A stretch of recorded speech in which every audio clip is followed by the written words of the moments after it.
بسم اللہ الرحمن الرحیم نحمده ونصلی ونسلم علی رسوله الکریم اما بعد۔ آج جو ہمارے ہاں سبق پڑھا گیا وہ سورۃ الاحزاب یعنی 21ویں پارے کا آخری ربع ہے اور 22واں پارہ مکمل پڑھا گیا۔ سورۃ الاحزاب شروع ہو رہی ہے۔ سورۃ الاحزاب مدنی ہے۔ اس میں 3 قسم کی باتیں ہیں، اجتماعی آداب ہیں، تشریعی آداب ہیں اور بعض غزوات ہیں، جن غزوات کا 2-3 غزوات کا ذکر اس میں آتا ہے۔ سب سے شروع میں 4 احکام ہیں۔ یا ایھا النبی اتق اللہ، اے نبی تقوی سے رہیے۔ نمبر 2 ولا تطع الکافرین والمنافقین، منافقین اور کافروں کی اتباع نہ کریں۔ واتبع ما یوحی الیک من ربک، اتباع وحی کی کیجئے۔ وتوکل علی اللہ، اللہ پہ بھروسہ کیجئے۔ اصل میں تو نبی کو کہہ کے امت کو سمجھایا جا رہا ہے کہ تقوی سے رہو، کافرین کے پیچھے مت چلو، وحی کے پیچھے چلو، اور چلنا وحی کے پیچھے ہے، وہی اصل ہے۔ وتوکل علی اللہ، بھروسہ اللہ کی ذات پر کرنا ہے۔ پھر پیغمبر صلی اللہ علیہ وسلم کا مقام بتایا ہے، النبی اولی بالمؤمنین من انفسہم وازواجہ امہاتہم، کہ نبی علیہ السلام یہ اولا ہیں بالمؤمنین، مومنوں سے ان کی جان سے بھی زیادہ قریب ہیں پیغمبر صلی اللہ علیہ وسلم۔ ان کے ازواج جو ہے وہ تمہاری ماؤں کے درجے میں ہیں، لہذا جو مقام ماں کا ہوتا ہے وہی مقام ان کا ہوگا۔ وَإِذَا أَخَذْنَا مِنَ النَّبِيِّينَ مِيثَاقَهُمْ وَمِنْكَ وَمِن نوح و ابراہیم، تمام انبیاء علیہ السلام سے ایک میثاق کا ذکر کیا، میثاق کا ذکر کیا گیا، ان سے ایک وعدہ اور عہد و پیمان لیا گیا کہ وہ اللہ کی فرما برداری کریں گے، اور یہ بھی عہد اس کے تحت آیا ہے پیچھے قرآن میں کہ اگر تمہارے اوپر پیغمبر محمد صلی اللہ علیہ وسلم آتے ہیں تو اس کی اتباع کرنی ہے۔ اذ جاءوکم من فوقکم ومن اسفل منکم واذ زاغت الابصار وبلغت القلوب الحناجر۔ اصل میں مسلمانوں نے خندق کھودی ہوئی تھی اور سامنے اہل کفر تھے اور پیچھے یہود تھے۔ اچانک یہود نے غداری کر دی اور مسلمانوں کے اوپر پیچھے سے حملہ کیا اور آگے سے مشرکین نے حملہ کرنے کی ٹھان لی، تو یہ معاملہ بہت خطرے کا تھا۔ تو اس وقت مسلمانوں کے اندر بڑی انارکی ہوئی، بڑی پریشانی ہوئی۔ جو منافقین تھے وَيَسْتَأْذِنُ فَرِيقٌ مِّنْهُمُ النَّبِيَّ يَقُولُونَ إِنَّ بُيُوتَنَا لَعَوْرَةٌ، ہمارے گھر تو بالکل غیر محفوظ ہے، تو ہم میدان جنگ کو چھوڑ کے اپنے گھروں کی حفاظت کو چلے جائیں۔ تو یہ منافقین کا کام تھا۔ وما هي بعورة، محفوظ غیر محفوظ کوئی بھی نہیں تھے۔ قل لن ينفعكم الفرار ان فررتم من الموت، تمہارا موت سے بھاگنے کا پلان ہم کامیاب نہیں ہونے دیں گے۔ اور یہ سب چیزیں، اس نوعیت کی چیزیں اللہ رب العزت نے غزوہ احزاب کے بارے میں ذکر کی کہ وَبَلَغَتِ الْقُلُوبُ الْحَنَاجِرَ، تمہارے دل جو ہے وہ حلق تک آ چکے تھے، یعنی جان پہ بنی ہوئی تھی۔ پھر اس کے بعد آگے لَقَدْ كَانَ لَكُمْ فِي رَسُولِ اللَّهِ أُسْوَةٌ حَسَنَةٌ، بھئی تمہیں بھاگنے کی پڑی ہوئی ہے، تمہارے سامنے پیغمبر کے معاملات کا کیا نمونہ ہے، وہ کھلا ہوا ہے، لہٰذا اس کو دیکھ کے چلنا چاہیے۔ اور یہ آیت تو غزوہ احزاب کے بارے میں ہے، مگر ہماری زندگی کے تمام معاملات اس کے اندر ہیں۔ من المؤمنین رجال صدقوا ما عاهدوا اللہ علیہ فمنہم من قضى نحبہ ومنہم من ينتظر۔ مومنوں کے اندر نبی علیہ السلام کی اتباع اور بھی بہت سے معاملات میں سامنے آئی۔ پھر ازواج مطہرات کو خاص حکم، ایک خاص طور پہ واقعہ پیش آیا کہ ازواج مطہرات نے نبی علیہ السلام سے خصوصی طور پہ نان و نفقے کا مطالبہ کیا، تو نبی علیہ السلام کے اوپر اللہ رب العزت نے آیات نازل فرمائے، یا ایھا النبی قل لازواجک ان کنن تریدن الحیاۃ الدنیا وزینتها فتعالین امتعکن واسرحکن سراحا جمیلا، کہ نان نفقہ میں اضافہ چاہتے ہو، ٹھیک ہے آ جاؤ، نان نفقہ میں تم کو دے دیتا ہوں، اس کے بعد میں تم کو چھوڑ دیتا ہوں۔ اگر تمہیں مال و دولت سے محبت ہے تو مال و دولت کے معاملات کرو اور مال و دولت کے معاملات سمیٹو، لیکن ایک نبی کی صحبت میں رہنا ہے اور اس نوعیت کی چیزیں ہیں تو ان کی اتباع کرنا پڑے گی۔ ان کنتن تردن اللہ ورسولہ وللدار الآخرہ فإن اللہ اعد للمحسنات منکن اجرا عظیما، یہ ساری بات ہے۔ اس کے بعد ازواج مطہرات کو کچھ 7 قسم کے احکامات اللہ رب العزت نے دیے ہیں، جو ازواج مطہرات کی وساست سے دیگر خواتین کو بھی دیے۔ پہلا حکم ہے یا نساء النبی لستن کاحد من النساء، سب سے پہلے ان اتقیتن فلا تغضن بالقول، اپنی بات کے اندر نرمی پیدا نہ کرو، فیطمع الذی فی قلبہ مرض، کہ جب تم کسی مرد سے بات کرو تو آواز میں نرمی پیدا نہیں ہونی چاہیے، اور آواز میں سختی ہونی چاہیے کہ کہیں ایسا نہ ہو کہ سامنے والے مرد کے دل میں کوئی مرض پیدا ہونا شروع ہو جائے۔ مردوں کی سائیکی بیان کی ہے کہ سارے مرد ایک جیسے نہیں ہوتے، مگر کچھ لوگ ایسے ہوتے ہیں کہ جن کے دل میں کچھ مرض پیدا ہو سکتا ہے عورت کی آواز سے، لہٰذا عورت کو اپنی آواز ایسی چارمنگ نہیں رکھنی چاہیے عام بات کرتے ہوئے۔ تو آپ خود سوچ لیں کہ فیت مع الذی فی قلبہ مرض، ان کے اندر کتنے سارے مسئلے آ جاتے ہیں کہ عورت کی آواز سے بعض مرتبہ عورت کی آواز کا شرعی طور پر پردہ نہیں ہے، لیکن بعض مرتبہ عورت کی آواز ایسی ہوتی ہے کہ اس سے مرد کے دل میں کچھ حرکت پیدا ہونا شروع ہو جاتی ہے۔ اس کا اللہ رب العزت نے تذکرہ فرمایا ہے تاکہ عورتوں کو پتہ ہونا چاہیے۔ وَقَرْنَ فِي بُيُوتِكُنَّ، گھروں کے اندر رہنا۔ دوسرا حکم وَلَا تَبَرَّجْنَ تَبَرُّجَ الْجَاهِلِيَّةِ الْأُولَىٰ، اور جاہلیت کے معاملات کی طرح ایسا کپڑا نہ پہنو، ایسی چیزوں میں باہر نہ نکلو۔ وَأَقِمْنَ الصَّلَاةَ، چوتھا حکم نماز قائم کرو۔ وَآتِينَ الزَّكَاةَ، اور زکوٰۃ دو۔ وَأَطِیعْنَ اللَّهَ وَرَسُولَهُ، اللہ اس کے رسول کی اطاعت کرو، چھٹا حکم۔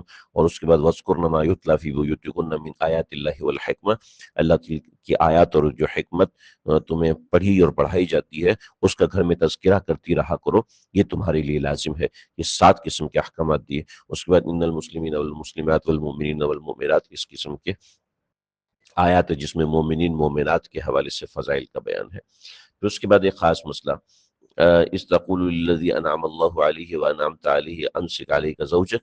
حضرت زید بن حارثہ کا قصہ ہے۔ حضرت زید بن حارثہ اور زینب بنت جحش رضی اللہ تعالیٰ عنہ، ان دونوں کا آپس میں نکاح تھا، اور لیکن آپس میں بنتی نہیں تھی۔ نبی علیہ الصلوۃ والسلام نے حضرت زید کو منع کیا کہ تم نے اس کو طلاق نہیں دینی، مگر جب انہوں نے طلاق دے دی فَلَمَّا قَضَىٰ زَيْدٌ مِّنْهَا وَطْرًا زَوَّجْنَاكَهَا، ہم نے تیرا نکاح زینب بنت جحش سے کر دیا۔ چنانچہ نبی علیہ الصلوۃ والسلام کا نکاح زینب بنت جحش سے ان کی عدت کے پورے ہونے کے بعد ہو گیا۔ وہ نکاح اللہ نے آسمانوں پہ کروایا۔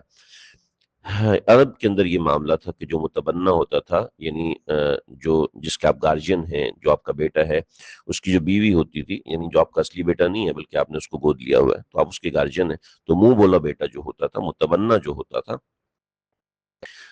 وہ متبنہ جو ہے وہ اصلی بیٹے کی طرح سمجھا جاتا تھا، اس کی بیٹی کو بہو سمجھا جاتا تھا۔ تو یہاں پر سمجھایا کہ نہ، بلکہ وہ بہو ہے، وہ بیٹی نہیں ہے، وہ بہو نہیں ہے۔ لہٰذا جب وہ بہو نہیں ہے، کیونکہ وہ تمہارا بیٹا اصلی نہیں ہے، لہٰذا وہ تمہاری بہو نہیں ہے، تو بہو نہیں ہے تو اس سے نکاح ہو سکتا ہے۔ چنانچہ یہاں پر نکاح کروایا۔ پھر نبی علیہ السلام کی شان اقدس کو بیان کیا، ما کان محمد ابا احد من رجالکم ولکن رسول اللہ وخاتم النبیین۔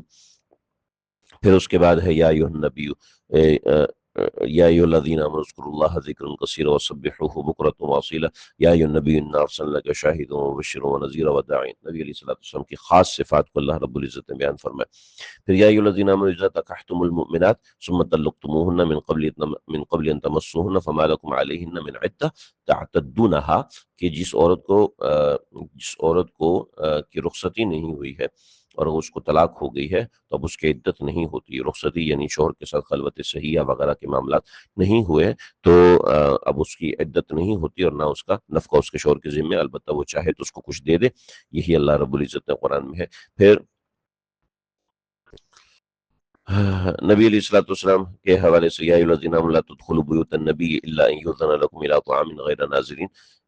نبی علیہ الصلوۃ والسلام کا جب حضرت میمونہ سے یا کسی اور زوجہ سے نکاح ہوا تو پردے کے احکامات آ چکے تھے، صحابہ کرام ولیمہ کھانے کے بعد وہیں بیٹھے رہے، یا اللہ کے نبی پہ شاک گزری، آپ کو برا لگا تو اللہ رب العزت نے اس کے آداب یہاں پر بیان فرمائے۔ اس کے بعد پردے کے خاص احکامات کو اذا سألتموهن متاعا فاسألوا وإذا سألتموهن متاعا فاسألوهن من وراء حجاب، کہ پردے کے پیچھے سے بات کر سکتے ہو، پردے کے آمنے سامنے خاتون سے بیٹھ کے، ازواج مطہرات سے بیٹھ کے بات نہیں کر سکتے۔ ذالکم اطہر لقلوبکم وقلوبہن، یہ تمہارے لیے زیادہ بہتر ہے اور ان کے دلوں کے لیے بھی زیادہ بہتر ہے کہ پردے کے احکامات یہاں پر ہے۔ اور اس نوعیت کے پردے کے احکامات آگے بھی ہیں، قل لازواجک وبناتک ونساء المؤمنین یدنین علیہن من جلابیبہن، کہ ذالک ادنی ان یعرفن فلا یؤذین، کہ وہ کسی کو پہچان میں نہ آئے، ایسا پردہ کریں، ایسا برقع پہنیں۔ یدنین علیہن من جلابیبہن، جو سر سے لے کے پاؤں تک جسم کو ڈھانپے۔ سر سے لے کے پاؤں تک جسم ڈھک رہا ہے تو چہرہ کیوں کھل رہا ہے؟ تو یہ واضح ہو گیا کہ یہاں پر اللہ رب العزت نے مکمل حجاب کا حکم ان آیات مبارکہ کے اندر دے دیا۔ یسألونک عن الساعۃ، قیامت کے بارے میں پوچھتے ہیں، وہ ساری بات ہے۔ اس کے بعد سورہ سبا. سورہ سبا یہ آج کل موجودہ جو یمن ہے، وہ جو سمجھ لیں جسے پاکستان میں مری ہے، تو ایسے عرب کے اندر یمن ہے، وہ سرسبز علاقہ ہے. تو سبا جو ملکہ بلقیس کا علاقہ تھا، اس کے حوالے سے اللہ رب العزت نے ان آیات کو بیان فرمایا. اللہ کی حمد و ثنا ہے اور علم محکم کے حوالے سے چیزوں کا ذکر ہے. پھر اس کے بعد وَلَقَدْ آتِينَا دَاوُودَ مِنَّا فَضْلًا يَا جِبَالُ أَوِّبِي، حضرت داؤد علیہ السلام کا ذکر ہے کہ اللہ رب العزت نے ان کے ساتھ پرندوں کو مسخر کیا تھا، لوہے کو ان کے ہاتھ پہ نرم کیا تھا. ان اعمل سابغات وقدر فی السرد واعملوا صالحا انی بما تعملون بصیر. ولسلیمان الريح، اور سلیمان علیہ السلام کے لیے ہوا کو مسخر کیا تھا.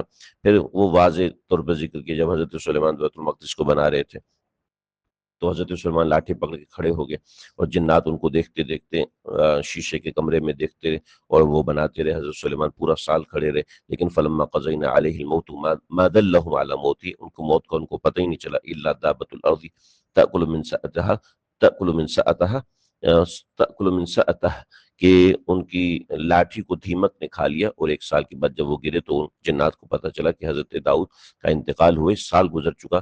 اس سے لوگوں کو پتہ چل گیا کہ جنات کو کوئی علم غیب نہیں ہوتا. پھر لقد کان لسبأ فی مسکنہم آیا، سبا کے اندر اللہ رب العزت نے نشانی رکھی تھی. وہ اتنے بڑے بڑے باغات تھے.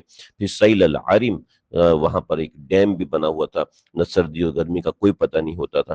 اتنی بڑی اللہ نے نعمتیں ان کو دی ہوئی تھیں. تو یہ نعمتیں اللہ تعالیٰ سے دور نہ کریں، اس وجہ سے ان نعمتوں کا اللہ رب العزت نے تذکرہ فرمایا.